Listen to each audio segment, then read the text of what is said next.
Hello hi नमस्कार। जैसे कि आप देख रहे हैं राष्ट्रीय जय यीशु मानव सेवा और मैं प्रभु में आप सबका भाई आशीष राजकुमार इस समय गुजरात की धरती से बोल रहा हूं और आप सभी के भले के लिए मैं कुछ वीडियोस और कुछ संदेश आप सभी के सामने लेकर आ रहा हूं। जैसे कि यदि कोई तुम्हारे पास आकर किसी दूसरे यीशु का प्रचार करे जिसका प्रचार हमने नहीं किया, या कोई और आत्मा तुम्हें मिले जो पहले न मिला था, और या न कोई सुसमाचार जिसे तुमने पहले न माना था, तो हमारा कहना ठीक होता। या मेरे कहने का मतलब है दूसरा कुरिन्थियों उसका 11 अध्याय उसका 4 वचन में लिखा गया है, यदि कोई तुम्हारे पास आकर किसी दूसरे यीशु का प्रचार करे। हम तो पहले यीशु का प्रचार करते हैं। अभी कुछ लोग दूसरे यीशु का प्रचार करते हैं जो डुप्लीकेट है। अभी आपको सुनने के लिए मिल रहा होगा कि चाइना देश के अंदर यीशु मसीह आ चुका है, महिला के रूप में आ चुका है। वो दूसरा यीशु के विषय में लोग बताते हैं, आ चुका ऐसा करके। वो दूसरा, वो डुप्लीकेट होगा। लेकिन ओरिजिनल यीशु जो है, जो पहले से प्रचार जो आ रहा है यीशु मसीह का, वो प्रचार हमने सुना है, हम लोगों को सुनाते हैं। यहाँ पर लिखा है कि यदि कोई तुम्हारे पास आकर किसी दूसरे यीशु का प्रचार करे, यहाँ पर रुकना होगा, जिसका प्रचार हमने नहीं किया, या कोई और आत्मा तुम्हें मिले। मतलब कोई और आत्मा, जैसे कोई दूसरी आत्मा मिलती है, जैसे हिलाने वाली, कोई गिराने वाली है ना, कोई अबला बटा बला बारी बीरी बीती बीरी बी, ये बुलाने वाली आत्मा, या फिर क्या बोलना चाहिए कि लालच करवाने वाली आत्मा। ऐसी दूसरी आत्मा, पहले जो आत्मा आपको मिलती है वो परमेश्वर की ओर से मिलता है। वो लालच नहीं करता है, वो गिराता नहीं है, या बला बाटी बिली भी भीरी भीरी तीरी तीरी नहीं बुलवाता है। यीशु मसीह के समय से ही चलता चला आ रहा है वो पहले आत्मा का प्रचार। यीशु मसीह ने जो भेजा था आत्मा, उसके बाद से प्रचार चालू हुआ यीशु मसीह के आत्मा के बारे में, सत्य आत्मा के बारे में। उससे पहले भी यीशु मसीह के अंदर से आत्मा बात करता था। यीशु मसीह के साथ जब यीशु मसीह 40 दिन 40 रात के लिए पहाड़ के ऊपर चला गया, उस समय यीशु मसीह के साथ आत्मा था, और वो आत्मा यीशु मसीह को मजबूताई की ओर ले जा रहा था। तो आजकल का जो आत्मा लोगों के पास है, वो गिराने वाला, फिर क्या बोलना चाहिए, झूठ बोलने वाला, क्या बोलना चाहिए, लालच करवाने वाला, वो आत्मा के बारे में यीशु मसीह ने जिक्र नहीं किया था। लेकिन यीशु मसीह ने जो जिक्र किया था वो सत्य वाला आत्मा के बारे में। उसने कहा था कि मैं जाता हूं, तुम्हें अकेला नहीं छोड़ूंगा, मैं तुम्हारे लिए एक मददगार भेजूंगा, वो है सत्य का आत्मा।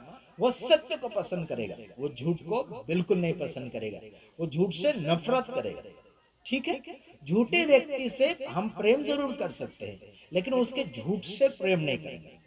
झूठ से हम नफरत करते हैं। अगर झूठा व्यक्ति कोई मिल गया आपको, आप उससे प्रेम भाव दिखाओ, कोई हरकत नहीं, लेकिन वो उसके झूठ काम से प्रेम भाव नहीं करना।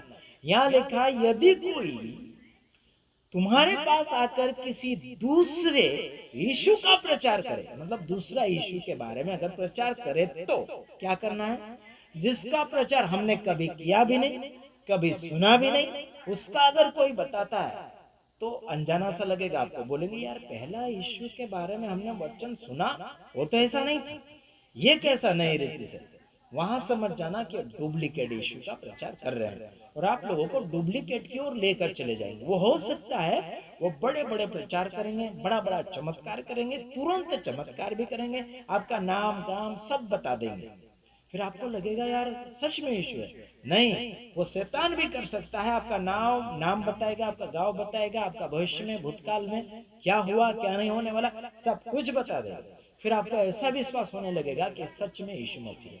बिल्कुल ऐसा मत करना, क्योंकि शैतान सारी बाइबल को जानता है और वो डुप्लीकेट काम करने में नंबर 1 है, समझ रहे। और उसके ऊपर विश्वास बहुत सारे लोग कर लेंगे और अच्छे अच्छे सेवक सेविका भी भटक कर उसके पीछे चल पड़ेंगे, पहले यीशु को, असली यीशु को छोड़कर। तो ध्यान रखना, हमने जिसका प्रचार किया भी नहीं और हमने सुना भी नहीं, अगर आप ही सुन रहे हैं तो सावधान हो जाना उससे। हाँ, तुम्हें मिले मतलब और आत्मा, कोई और आत्मा तुम्हें मिले जो पहले न मिला था। मतलब कोई और आत्मा तुम्हें मिले, पहले तो मिला नहीं था, अभी मिल रहा है। गिरने वाला मिल रहा है ना। फिर बाद में क्या बोलना चाहिए, अलग अलग प्रकार से मिल रहा है। तो वहां समझ जाना पहले तो नहीं मिला था, अभी क्यों मिला। हाँ, या और कोई सुसमाचार जिसे तुमने पहले न माना था, तो तुम्हारा सहना ठीक होता नहीं। अरे भाई, अभी आपको मिल रहा, पहले तो मिला नहीं था, तो अभी यहाँ तो तुम्हारा सहना ठीक होता, बिल्कुल नहीं, है ना। पहला मिलता, पहले जैसा ही मिलता तो ठीक होता, लेकिन अभी ये बर्बाद करने वाला कैसा कैसा हो रहा, क्या इसमें ठीक होगा, बिल्कुल नहीं होगा। तो ठीक, इस वचन को अपने ध्यान से सुना होगा, कुछ बातों में हमने आगे पीछे समझाया होगा, या फिर क्या बोलना चाहिए, कुछ बातों में कुछ शब्दों में हमने छोड़ पकड़ किया होगा, तो कोई हरकत नहीं, लेकिन जितना आपके सामने हमने रखा है उतना ही समझो। ज्यादा समझना होगा तो बाइबल में घुसो, उसके बाद में निकालो निचोड़ और बांटो लोगों को। बस आगे हो और वचन बोलने के बाद में हम समाप्ति की ओर जा रहे हैं। इसी रीति से आत्मा भी तुम्हारे दुर्बलता में सहायता करता है, क्योंकि हम नहीं जानते कि प्रार्थना किस रीति से करना चाहिए, परंतु आत्मा आप ही ऐसी आहें भर भर कर जो बयान से बाहर है और हमारे लिए विनती करता है।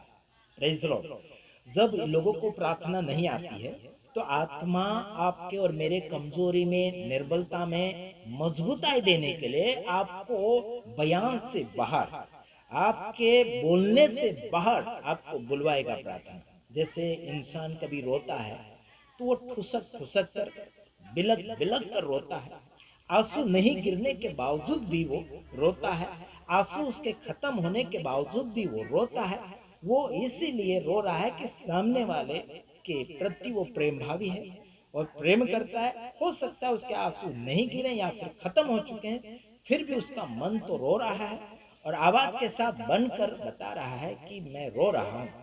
तो उसी प्रकार से अगर आपको आत्मा नहीं आती है तो आपको आत्मा क्या बोलना चाहिए, आपको प्रार्थना नहीं आती तो आत्मा आपको अंदर से प्रार्थना करवाती है। आपको नहीं आता होगा वैसे ऐसे शब्द बुलवाएगा। कुछ लोग बोलते हैं मुझे प्रार्थना नहीं आती, कोई बात नहीं, नहीं आती तो चुपचाप बोलते रहे कि प्रभु मेरा ये है वो बोलते रहिए। फिर आत्मा आपको अगुवाई करेगा, ऐसा करो, ऐसा बोलो, वैसा बोलो। बोलना शुरुआत करना चाहिए, है ना। नहीं आया इसका मतलब चुपचाप बैठे रहना ये नहीं है, बोलना है। जो भी आपको बोलना है बोलते रहो, प्रैक्टिकल करते रहो, होते रहेगा, फिर आप नंबर 1 बन जाओगे, है ना। तो आपको आत्मा ज्यादा से ज्यादा सिखाएगा, उभार उभार के सिखाएगा प्रार्थना में। कुछ लोग बोलते ना मैं प्रार्थना कर लेता हूँ, ये है वो फलाना ढेकना, ये घमंडी लोग हैं जो बोलते मैं कर लेता हूँ, है ना। यहाँ सीधा सब लिखा है, इसी रीति से आत्मा भी तुम्हारे दुर्बलता में सहायता करता है, क्योंकि हम नहीं जानते कि प्रार्थना किस रीति से करना चाहिए। ये सब लिखा देखिए, नहीं जानते हैं प्रार्थना किस रीति से करना चाहिए, नहीं जानते। चलो ठीक, तो आत्मा दुर्बलता में मदद करता है, कमजोरी में मदद करता है। जो प्रार्थना आती है उससे ज्यादा हमको चाहिए ना प्रार्थना। तो यहाँ लिखा हमको नहीं आती तो चलो प्रार्थना सिखाएगा। कौन सिखाएगा? पवित्र आत्मा। पास्टर लोग तो गिनी चुनी प्रार्थना सिखाते हैं, थोड़ा थोड़ा सिखाते हैं, उसके बाद तो हमको सीखना ही पड़ेगा। ठीक, आपका जो भी जरूरत है उस बात को मद्देनजर रखते हुए प्रार्थना की बोली बोलना है, पर बोलना है। अकेले है तो मन में भी बोल सकते हैं, ज्यादा है तो आवाज खोल के बोलो ताकि वो भी सीखे, एक दूसरे से सीख सके। बच्चों के सामने बोलो, बच्चे सीखेंगे।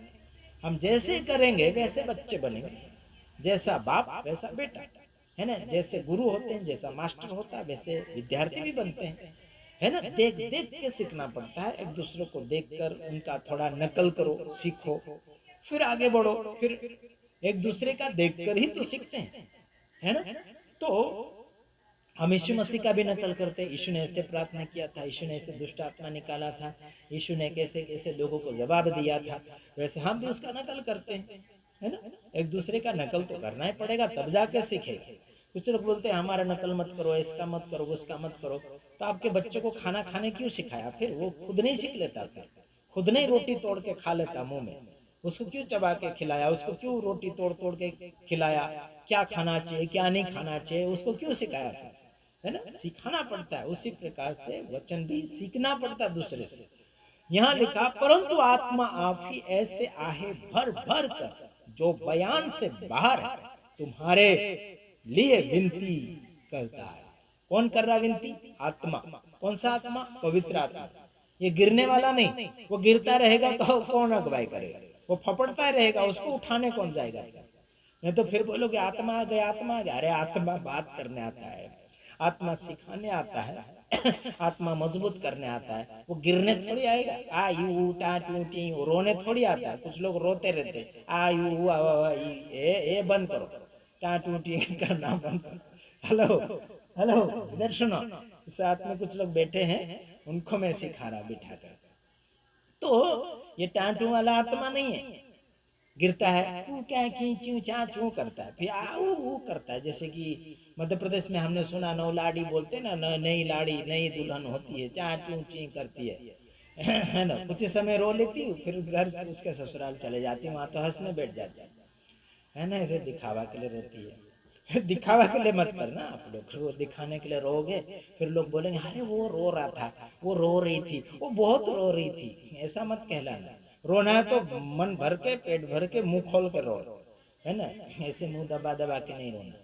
चलो ठीक, आपने सुना होगा, मैंने जो भी कहा वो आपके लिए कहा है। और एक ही इश्यू है, या दूसरा इश्यू अगर आ रहा है तो वो डुप्लीकेट है। और सावधान रहना। कुछ लोगों ने कहा कि औरत जात में यीशु मसीह चेन्नई में, मतलब क्या बोला, सॉरी, ये चाइना देश में आ चुका है, ऐसे करके लोगों ने कहा। वो भी लेडीज जात में। तो यीशु मसीह वो पुरुष था, वो इंसान था, ये वो इंसान के रूप में, वो औरत जात के रूप में नहीं बना। कुछ लोग बोलते ना अभी पहले पुरुष था अभी महिला बन गई, तो ऐसा मत समझना कि यीशु महिला है, ऐसा नहीं, वो पुरुष है।